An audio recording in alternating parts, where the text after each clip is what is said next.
Means wind speeds could have reached 165 miles per hour in Leakesville. That's like a Category 5 hurricane, so you know how much damage we're talking about here. Fox News reporter John Rogers joining us live now tonight in Leakesville. John, there's a lot of cleaning up there to do.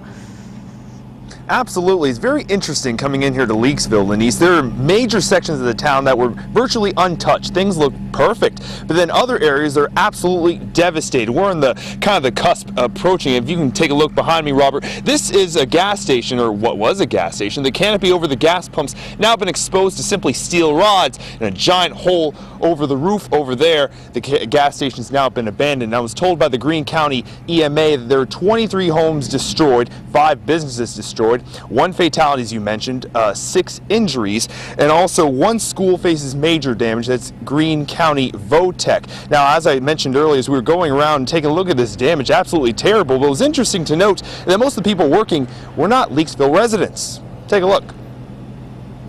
As you drive into the small town of Leakesville, the scenery is quite welcoming. Trees and businesses dot the landscape, and things seem calm and serene. And then you turn into a neighborhood.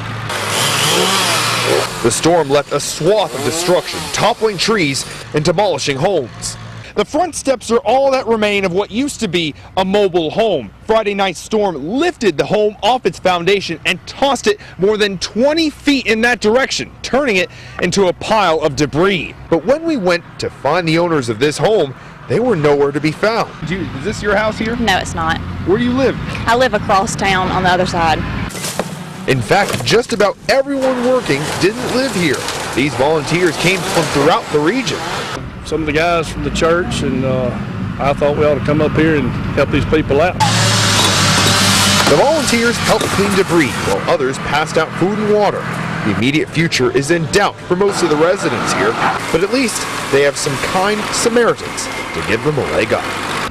The Lord's blessed us in many ways over the years, so it's time to earn our keep, as I say. A lot of the volunteers came from Biloxi, Gulfport, all throughout this region over here. And also, I was told by the EMA director that there were 36 people displaced Friday night. There's a shelter at the Leakesville Community Center. That number dropped to around 5 or 6 last night, but he says it's probably because they found families to stay with. There are still many displaced people here, and the shelter rather, at the community center is still open. They'll keep it open for as long as it's needed. And also later on tonight, we're going to come back here to Leakesville to update you on the story of the Piggly Wiggly, the only grocery store here in town, absolutely devastated by the storm. We're going to update you on the progress. In the meantime, though, we're going to toss it back to the station to meteorologist Matt Barentine.